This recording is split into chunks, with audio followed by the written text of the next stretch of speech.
मेरे चैनल को सब्सक्राइब करें और बेल आइकॉन को दबाएं ताकि मेरे हर वीडियो की नोटिफिकेशन आप तक पहुंचे और लाइक शेयर करना ना भूलें। हेलो दोस्तों, मैं विपिन कुमार आप सभी का विपिन क्लासेस में स्वागत करता हूं। दोस्तों, पिछले वीडियो में हमने जाना था वेजिटेटिव रिप्रोडक्शन, जिसे हिंदी में कायिक जनन या वानस्पतिक जनन कहा जाता है, उसके बारे में जाना था। दोस्तों, आज हम जानेंगे अलैंगिक जनन के बारे में। आइए जानते हैं दोस्तों, अलैंगिक जनन किसे कहते हैं। अलैंगिक जनन को इंग्लिश में एसेक्सुअल रिप्रोडक्शन कहा जाता है। दोस्तों चलिए, तो यहाँ पे हमने डिफिनीशन बताया है अलैंगिक जनन का, तो ये जानने का प्रयास करते हैं कि अलैंगिक जनन किसे कहा जाता है। तो दोस्तों, अलैंगिक जनन कहा जाता है बिना निषेचन के होने वाले प्रजनन को अलैंगिक प्रजनन कहा जाता है। अर्थात ऐसा निषेचन जिसमें निषेचन ही ना हो, ऐसा प्रजनन दोस्तों जिसमें निषेचन की क्रिया नहीं हो, उसे अलैंगिक प्रजनन कहा जाता है। तो दोस्तों, एक वीडियो हम अभी निषेचन पर भी नेक्स्ट वीडियो में बताएंगे कि निषेचन क्या होता है दोस्तों। तो आप बस यहाँ ध्यान दीजिएगा कि बिना निषेचन के होने वाले प्रजनन को अलैंगिक प्रजनन कहा जाता है।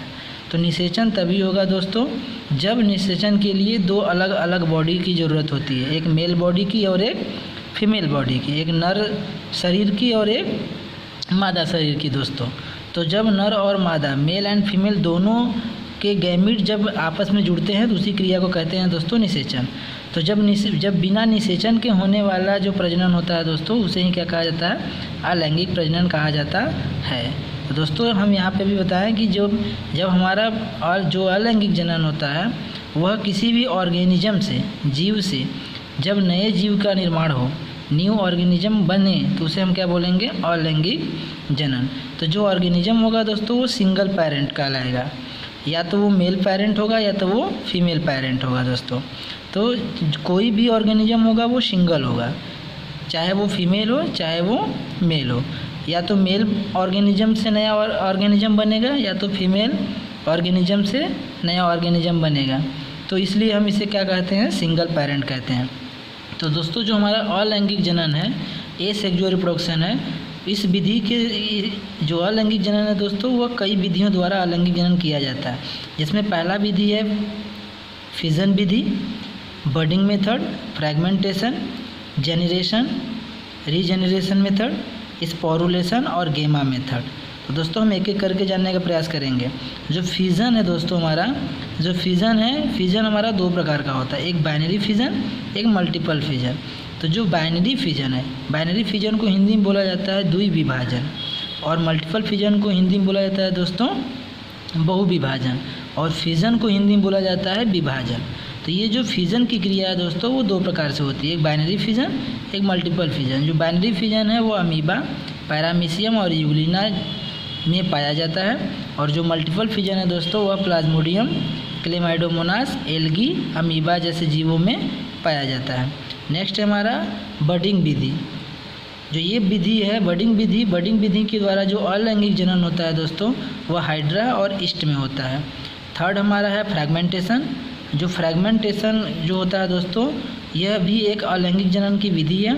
इस विधि द्वारा planaria, fungi, lichen, mould, east, algae में हमारा स्पाइरोगैरा फ्रैगमेंटेशन विधि से अलैंगिक प्रजनन करते हैं। नेक्स्ट है हमारा रीजेनरेशन जो मेथड है दोस्तों, वह लिजार्ड, प्लेनेरिया, हाइड्रा और स्टारफिश में होता है। ये जितने भी जीव हैं वह रीजेनरेशन मेथड द्वारा अलैंगिक जनन की क्रिया करते हैं। नेक्स्ट है हमारा स्पोरुलेशन मेथड विधि द्वारा जो अलैंगिक जनन की क्रिया होती है वह राइजोपस में और म्यूकर जैसे ऑर्गेनिज्म में स्पोरुलेशन मेथड से अलैंगिक जनन एसेक्सुअल रिप्रोडक्शन होता है। जो हमारा नेक्स्ट मेथड है गेमा मेथड। अभी हमने जाना दोस्तों स्पोरुलेशन मेथड में कि जो स्पोरुलेशन मेथड द्वारा अलैंगिक जनन करने वाले राइजोपस हैं और म्यूकर हैं। 6 हमारा मेथड जो है बाई गेमा मेथड है। गेमा मेथड भी हमारा एक प्रकार का क्या है, एसेक्सुअल रिप्रोडक्शन करने का मेथड है। तो अब हम जानेंगे दोस्तों जो हमारा बाइनरी फिजन होता है दोस्तों। अभी हमने जाना था दोस्तों कि जो फिजन होता है दो प्रकार का होता है, पहला बाइनरी फिजन, दूसरा मल्टीपल फिजन। तो जो बाइनरी फिजन है दोस्तों वह 4 टाइप्स का होता है। कितने प्रकार का होता है दोस्तों, 4 प्रकार का होता है, जिसे हम बाइनरी फिजन इरेगुलर कहते हैं, ट्रांसफ़र बाइनरी फिजन कहते हैं, लॉन्गिट्यूडनल बाइनरी फिजन कहते हैं, और फोर्थ हमारा है ऑब्लिक्यू बाइनरी फिजन होता है। तो ये 4 प्रकार के हमारे बाइनरी फिजन है। कौन कौन दोस्तों? Binary fission irregular, binary fission transverse, longitudinal binary fission, oblique binary fission. तो ये चारों प्रकार के हम फिजन को एक एक करके समझेंगे अभी दोस्तों। लेकिन अभी हम एक चीज़ और जानेंगे कि जो बाइनरी फिजन है, हमने अभी पीछे बताया कि जो बाइनरी फिजन है, द्विविभाजन की क्रिया है वह amoeba, paramecium, Euglena, Escherichia coli, bacteria में आर्कीबैक्टीरिया, यू बैक्टीरिया और साइनोबैक्टीरिया तथा क्यूरेटियम में, इन सभी ऑर्गेनिज्म में क्या पाया जाता है? बाइनरी फिजन की क्रिया पाई जाती है। अर्थात ये सभी जीव जो हैं बाइनरी फिजन द्विविभाजन की क्रिया द्वारा अलैंगिक जनन की क्रिया करते हैं। तो दोस्तों हमारा जो ये बाइनरी फिजन है इसको हम 2 भागों में बांटकर पढ़ेंगे। अभी तो ये 4 प्रकार हम पढ़ेंगे कि बाइनरी फिजन 4 प्रकार का होता है। लेकिन जो बाइनरी फिजन के भाग होते हैं हम 2 भागों में बांटकर बाइनरी फिजन को पढ़ सकते हैं। तो पहला हमारा जो है बाइनरी फिजन इन यूकैरियोट्स, दूसरा हमारा है binary fission in prokaryotes. Hindi में इसे कहेंगे यूकैरियोट्स में होने वाला जो द्विविभाजन की क्रिया है, और प्रोकैरियोटिक कोशिका में होने वाला जो बाइनरी फिजन है द्विविभाजन की क्रिया है। तो यूकैरियोट में किस तरह से बाइनरी फिजन की क्रिया होती है और प्रोकैरियोटिक सेल में किस तरह से हमारा बाइनरी फिजन की क्रिया होती है दोस्तों, तो आगे हम इसे अभी जानेंगे। तो जो हमारा यूकैरियोट्स में होने वाला बाइनरी फिजन है दोस्तों, वह एनिमल्स एंड प्लांट्स, फंजाई और प्रोटिस्टा जैसे एनिमल्स में ये बाइनरी फिजन की क्रिया पाई जाती है। और जो हमारा बाइनरी फिजन प्रोकैरियोट्स है वह बैक्टीरियल सेल में पाया जाता है। बैक्टीरियल सेल हमारा 3 तरह का होता है दोस्तों, अभी हमने यहाँ भी बात किया था। पहला हमारा आर्कीबैक्टीरिया, दूसरा यू बैक्टीरिया और तीसरा साइनोबैक्टीरिया। तो ये जो 3 प्रकार के बैक्टीरियल हैं सेल, वो किस प्रकार के सेल रखते हैं दोस्तों? प्रोकैरियोटिक सेल वाले होते हैं। तो दोस्तों एक चीज़ ध्यान दीजिएगा कि जो बाइनरी फिजन इन यूकैरियोट्स का एग्जाम्पल है वह इस बगल लिख दिया गया है बाई मिस्टेक से, और जो बाइनरी फिजन इन प्रोकैरियोट्स का एग्जाम्पल है दोस्तों वह इस तरफ लिख दिया गया है। तो दोस्तों इसे आप ध्यान दीजिएगा कि जो बाइनरी फिजन इन प्रोकैरियोट्स का एग्जाम्पल है ये बैक्टीरिया वाला है, और जो बाइनरी फिजन इन यूकैरियोट्स वाला है वह यह एग्जाम्पल है जो animal, plants and fungi, protista. ये एग्जाम्पल यूकैरियोट्स में होने वाली बाइनरी फिजन का है। अर्थात एनिमल्स में, प्लांट में, फंजाई में, प्रोटिस्टा में, इन सभी ऑर्गेनिज्म में यूकैरियोटिक सेल पाया जाता है। और जब यूकैरियोटिक सेल पाया जाएगा दोस्तों तो इन सभी में क्या होगा? बाइनरी फिजन की क्रिया होगी। तो दोस्तों यहाँ पे जो हमारा प्रोकैरियोटिक सेल होता है वो बैक्टीरिया में पाया जाता है। तो बैक्टीरिया में जो बाइनरी फिजन की क्रिया होगी वह बाइनरी फिजन प्रोकैरियोटिक सेल की तरह होगा। आगे हम जानेंगे दोस्तों बाइनरी फिजन। हमने बताया दोस्तों कि जो बाइनरी फिजन होता है वो 4 टाइप्स का होता है, 4 प्रकार का होता है। Irregular binary fission, transverse binary fission, longitudinal binary fission, oblique binary fission. दोस्तों आप इसे इंग्लिश में ही याद रखेंगे तो दोस्तों आपके लिए ज़्यादा फ़ायदेमंद होगा, क्योंकि इसका हिंदी नेम थोड़ा अटपटा लगेगा आपको। तो जो इरेगुलर बाइनरी फिजन है वह अमीबा में पाया जाता है। ट्रांसफर बाइनरी फिजन जो है वह सिलिएटेड प्रोटोजोअन्स में पाया जाता है।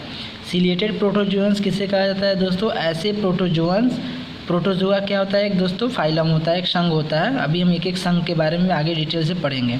तो जितने भी प्रोटोजोअन्स होते हैं उन प्रोटोजोअन्स में सीलिया पाया जाता है।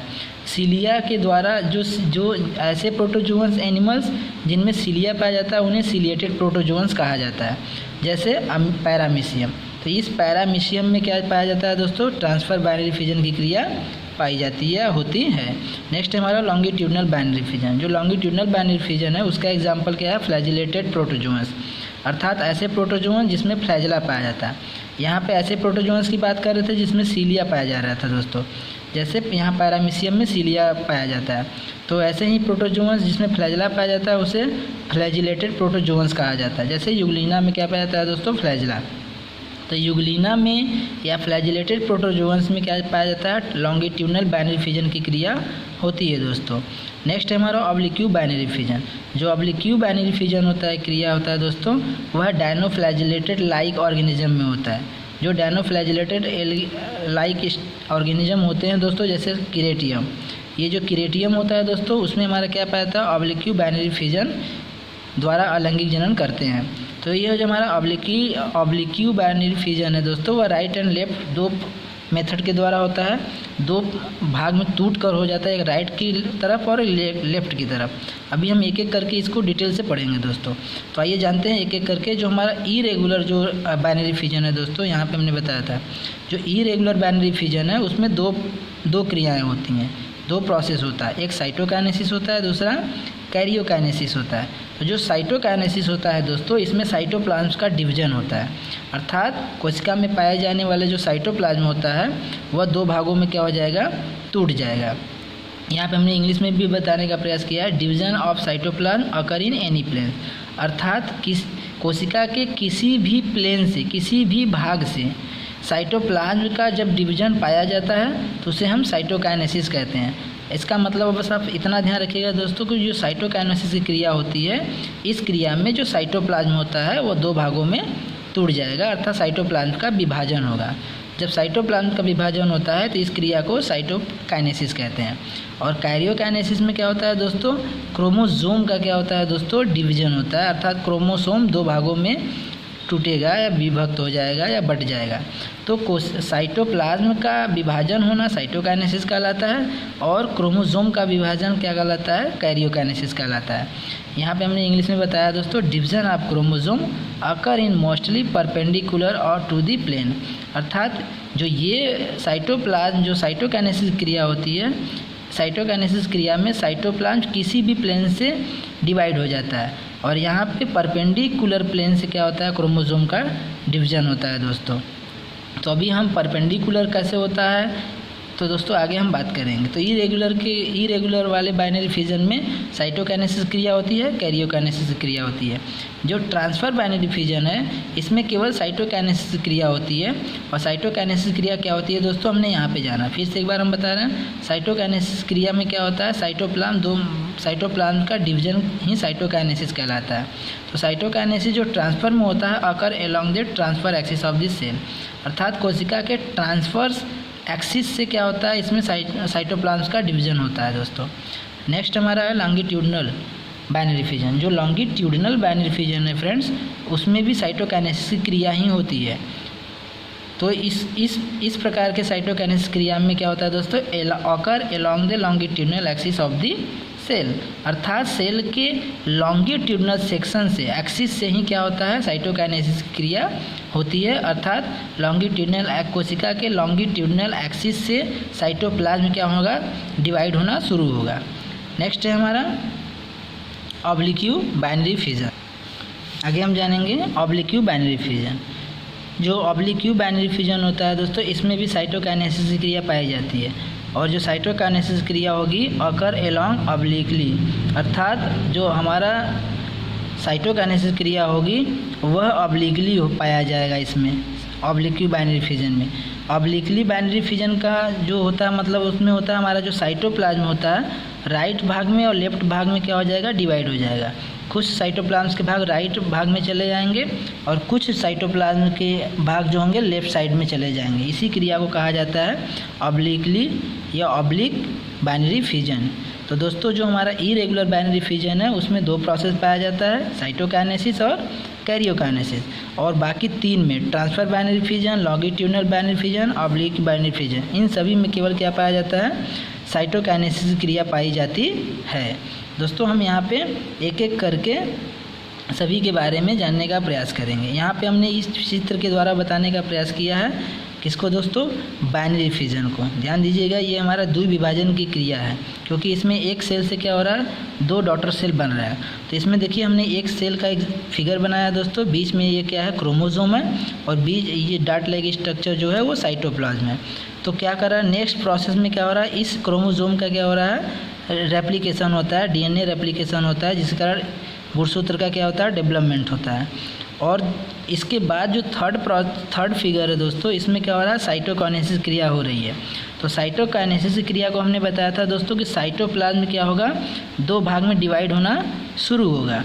तो देखिए साइटोप्लाज्म का डिवीजन होना शुरू हो गया। तो ये साइटोप्लाज्म में कोई भी डिवीजन नहीं हो रहा था कहीं से भी, लेकिन यहाँ से ये जो हमारा सेल है वह दो भाग में डिवाइड होना अंदर की तरफ शुरू हो गया। तो इस भाग से इधर हमारा कुछ साइटोप्लाज्म इधर चला आएगा और कुछ साइटोप्लाज्म इस तरफ चला आएगा। तो साइटोप्लाज्म का इसमें डिवीजन हो रहा है। और आगे के प्रोसेस में ये साइटोप्लाज्म एकदम डिवाइड हो जाएगा और दो एक समान क्या होगा, सेल बनेगा। इसी लाइक स्ट्रक्चर, इसी तरह का स्ट्रक्चर दो हमारा सेल बनेगा। यहाँ पे हमने लिखा भी है 2 आइडेंटिकल डॉटर सेल। तो एक पेरेंट सेल से 2 डॉटर सेल बन रहा है, जो भी क्या हो, आइडेंटिकल हो, एक समान हो। तो इस क्रिया को हम क्या कहते हैं दोस्तों, बाइनरी फिजन। तो बाइनरी फिजन में क्या होगा, 2 आइडेंटिकल डॉटर सेल बनते हैं, जो कि डॉटर सेल एकदम एक समान होंगे। यहाँ पे हमने जो दूसरा फिगर बनाया दोस्तों, वह स्पोरुलेशन का है, बीजाणु जनन का है दोस्तों। इसमें भी क्या है, एक सेल को हमने दिखाया है जिसका नाम क्या है, पेरेंट सेल। यह एक पेरेंट सेल है, इसके अंदर एक न्यूक्लियस है। तो इस पेरेंट सेल के अंदर क्या होता है दोस्तों, जब इसे अलैंगिक जनन स्पोरुलेशन मेथड द्वारा करना रहता है, तो यह अपने ऊपर, बॉडी के ऊपर एक क्या बना लेता है, सिस्ट बना लेता है, एक कवर बना लेता है, लेयर बना लेता है। यह सिस्ट जो होगा थिन भी हो सकता है, थिक भी हो सकता है, पतला भी हो सकता है, मोटा भी हो सकता है। तो फिर ये जब सिस्ट बनता है दोस्तों, उसके ऊपर मोटी सी खाल बन जाती है, मेम्ब्रेन बन जाती है, जो इसको क्या करता है, बाहरी आघातों से सुरक्षा प्रदान करता है। तो ये सिस्ट का काम क्या होता है, इस सेल को बाहरी आघातों से सुरक्षा प्रदान करता है। फिर इसके बाद क्या होता है दोस्तों, ये जो न्यूक्लियस है, यह न्यूक्लियस क्या होता है, छोटे छोटे कई न्यूक्लियाई में डिवाइड हो जाता है, मैनी न्यूक्लियाई इन सिस्ट। इस सिस्ट में छोटे छोटे बहुत सारे न्यूक्लियाई बन जाते हैं, जो न्यूक्लियस के द्वारा बनते हैं। तो ये न्यूक्लियस बहुत सारे न्यूक्लियाई का फॉर्मेशन करता है, और इसका जब फेवरेबल कंडीशन आता है दोस्तों, उचित वातावरण होता है इसके मौसम के अनुसार, तो ये सिस्ट क्या हो जाता है, ब्रेक हो जाता है। यहाँ से देखिए ये सिस्ट ब्रेक हो गया है, और पूरे न्यूक्लियाई क्या होंगे, धीरे धीरे करके बाहर की तरफ निकलकर एक नई कोशिका का निर्माण करेंगे। अब वो भी क्या होंगे दोस्तों, आइडेंटिकल होंगे, इसी की तरह समान पेरेंट सेल की तरह ही क्या होंगे, सेल होंगे। तो यहाँ पे हमने दिखाया भी दोस्तों, cyst break and daughter cell release. जब सिस्ट ब्रेक होता है तो जितने भी डॉटर सेल होंगे इस सिस्ट के अंदर सभी क्या हो जाएंगे, रिलीज हो जाएंगे, निकल जाएंगे, और निकल कर नए ऑर्गेनिज्म का निर्माण करते हैं। तो दोस्तों पीछे हमने अभी जाना जस्ट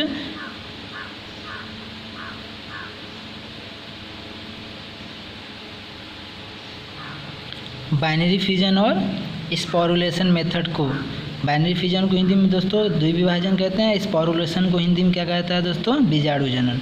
और नेक्स्ट थर्ड विधि को हम जानेंगे, बडिंग मेथड। बडिंग मेथड को हिंदी में कहा जाता है मुकुलन विधि। तो इस विधि द्वारा भी बहुत सारे जो एनिमल्स होते हैं दोस्तों अलैंगिक जनन की क्रिया करते हैं। जैसे हमने एक एग्जाम्पल बताया दोस्तों हाइड्रा के, तो हाइड्रा क्या करता है दोस्तों, बडिंग मेथड द्वारा क्या करता है, अलैंगिक जनन की क्रिया करता है। तो इस क्रिया में क्या होता है दोस्तों, हाइड्रा के शरीर से एक छोटा सा बड निकलता है। इसी बड्स को क्या कहते हैं दोस्तों, मुकुल कहते हैं।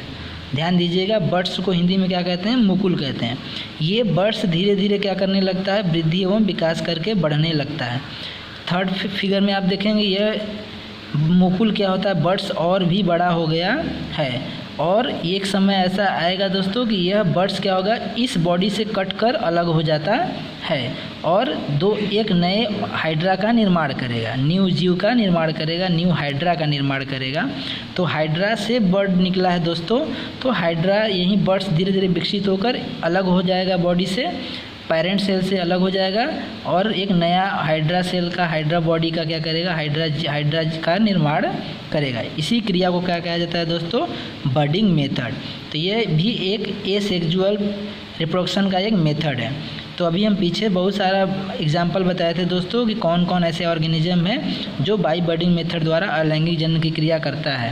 दोस्तों हम बस यहाँ फिगर के द्वारा एक जीव का एग्जाम्पल बताए हैं, ऐसे ही बहुत सारे ऑर्गेनिज्म बडिंग मेथड द्वारा क्या करते हैं, अलैंगिक जनन की क्रिया करते हैं। अब हम आगे जानेंगे फ्रैगमेंटेशन के बारे में। जो फ्रैगमेंटेशन होता है दोस्तों और गेमा मेथड होता है, ये दोनों सेम होता है, बोथ सेम हो, अर्थात जिस प्रकार से फ्रैगमेंटेशन की क्रिया होती है जस्ट लाइक उसी तरह गेमा मेथड द्वारा भी अलैंगिक जनन की क्रिया होती है। तो जो फ्रैगमेंटेशन होता है दोस्तों इसे विखंडन कहते हैं, विखंडन विधि कहते हैं, और गेमा को क्या कहते हैं, गेमा ही कहते हैं। तो आइए जानते हैं दोस्तों कि इस फ्रैगमेंटेशन विधि द्वारा कोई भी जीव कैसे अलैंगिक जनन करता है। तो दोस्तों जो एक हमारा यहाँ पे हम चित्र के द्वारा दर्शाया है एक पैरेंट प्लेनेरिया को, एक प्लेनेरिया का चित्र बनाया है दोस्तों, प्लेनेरिया जीव का चित्र बनाया है। इस प्लेनेरिया को हम जितने भी भाग में डिवाइड कर दें, फ्रैगमेंट कर दें, छोटे छोटे टुकड़ों में तोड़ दें, तो यहाँ पे हम 3 टुकड़ा किए हैं दोस्तों, इसे हम 3 पार्ट्स में डिवाइड कर दिए हैं। तो ये तीनों पार्ट्स क्या करेंगे, एक नए 3 पार्ट्स से क्या होंगे, 3 प्लेनेरिया का निर्माण हो जाता है।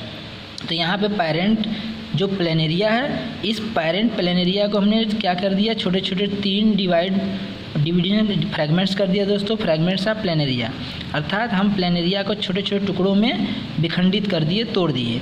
तो हम जितने भी भाग में डिवाइड करेंगे, यहाँ पे हम चित्र में केवल 3 किए हैं, अगर 4 होता है दोस्तों, 5 होता है, 6 होता है, तो जितने भी इसके खंड होंगे, प्रत्येक खंड से एक नया प्लेनेरिया जीव का निर्माण हो जाएगा, जिसे हम डाटर प्लेनेरिया कहते हैं।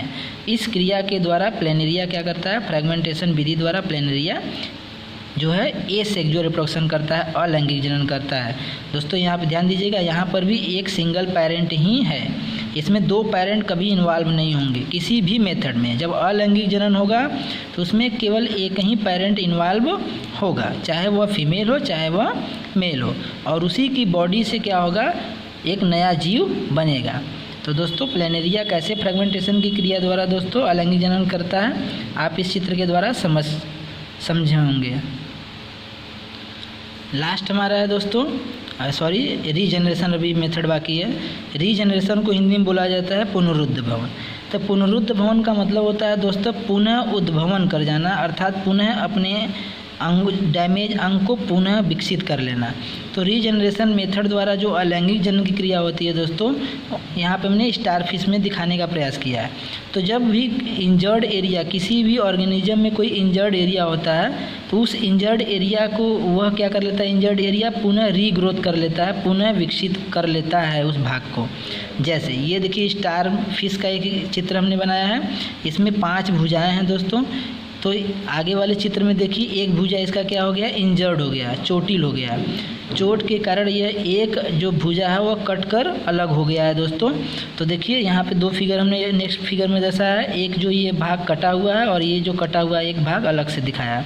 तो ये जो कटा हुआ भाग होता है दोस्तों, दूसरे वाले फिगर में, लास्ट वाले फिगर में देखेंगे, यह पुनः विकसित हो जाता है। यह पुनः जो डैमेज भाग है, डैमेज भुजा है, यह विकसित हो गई। तो इसमें भी 5 भुजाएं बन गई। और जो ये कट कर गिरा हुआ इसका एक भुजा था दोस्तों, इसके द्वारा भी क्या होगा, एक नया स्टारफिश बन जाता है। तो जो डैमेज वाला भाग है दोस्तों, डैमेज होके कट कर इस शरीर से अलग हो गया था स्टारफिश से, तो इससे भी एक नए स्टारफिश का निर्माण हो गया। और जो ये भुजा कटी हुई थी, यह पुनः क्या हो गई, रीग्रोथ हो गई, अर्थात पुनः विकास कर लेता है, पुनः विकसित कर लेता है। तो जो भी एनिमल्स रीजनरेशन मेथड द्वारा अलैंगिक जनन की क्रिया करते हैं दोस्तों, वह इसी प्रकार करते हैं। जैसे आप छिपकली के देखे होंगे दोस्तों, तो जो छिपकली का पूँछ है यदि कट जाता है तो उसका पूँछ पुनः विकसित हो जाता है, लेकिन जो पूँछ कटकर गिरा होता है दोस्तों, उससे नया छिपकली नहीं बन जाता। तो थोड़ा थोड़ा अंतर होता है दोस्तों रीजनरेशन मेथड में, अलग अलग ऑर्गेनिज्म में। स्टारफिश में दोनों जो कटा हुआ भाग है कट कर अलग हो गया, उससे भी स्टारफिश नया बन जा रहा है, और दोस्तों जो कटी हुई भुजा थी वो पुनः रीग्रोथ हो गई, पुनः विकसित हो गई। तो दोस्तों आई होप आप लोगों को रीजनरेशन समझ में आया होगा। लास्ट हमारा है स्पोरुलेशन। स्पोरुलेशन को हिंदी में बोला जाता है दोस्तों बीजाणु जनन। अभी हम पीछे बीजाणु जनन का फिगर के द्वारा बताने का प्रयास किया था दोस्तों। यह बीजाणु जनन का क्रिया राइजोपस में होता है। राइजोपस का ये एक चित्र है दोस्तों, देखिए कैसे होता है। तो राइजोपस में ये जो छड़ी लाइक स्ट्रक्चर है दोस्तों, इस स्टेम लाइक स्ट्रक्चर है, इसे हम बोलते हैं हाइपी। तो इस हाइपी के टॉप पर क्या होता है दोस्तों, स्पोरेंजिया होता है। ये जो चारों तरफ से गोल लाइक स्ट्रक्चर है, ये स्पोरेंजिया है। इसी स्पोरेंजिया के अंदर दोस्तों डॉट लाइक स्ट्रक्चर जो है वो स्पोर है। फिर आगे क्या होता है दोस्तों, इस स्पोरेंजिया में बहुत सारे स्पोर्स भरे होते हैं, बीजाणु भरे होते हैं। जब इसका फेवरेबल कंडीशन आता है, अलैंगिक जनन का फेवरेबल कंडीशन आता है दोस्तों, उचित वातावरण आता है, तो यह क्या कर जाता है, स्पोरेंजिया भ्रष्ट हो जाता है, नष्ट होने लगता है।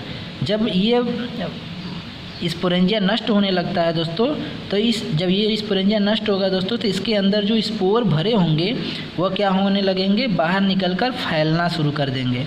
तो यहाँ पे हमने दिखाने का प्रयास किया दोस्तों ब्रस्टिंग स्पोरेंजिया, अर्थात इस फिगर में क्या हो रहा है, ये जो स्पोरेंजिया है ये क्या हो रहा है, ब्रस्ट हो रहा है, नष्ट हो रहा है। तो ब्रस्ट होगा तो इसके अंदर जो स्पोर्स भरे होंगे वह बाहर निकलेंगे, तो इसे हम क्या कहेंगे, डिस्पर्सिंग स्पोर्स, अर्थात स्पोर का क्या हो रहा है, फैलाव हो रहा है, बिखरना, अर्थात स्पोर बिखरना शुरू कर देंगे। तो जहाँ जहाँ स्पोर्स ये बिखर कर जाएंगे, जहाँ गिरेंगे दोस्तों, वहाँ पर उसका उचित वातावरण आने पर वह पुनः एक इसी तरह स्ट्रक्चर बनाकर एक नए और राइजोपस के शरीर को बना देंगे, राइजोपस ऑर्गेनिज्म का निर्माण करेंगे।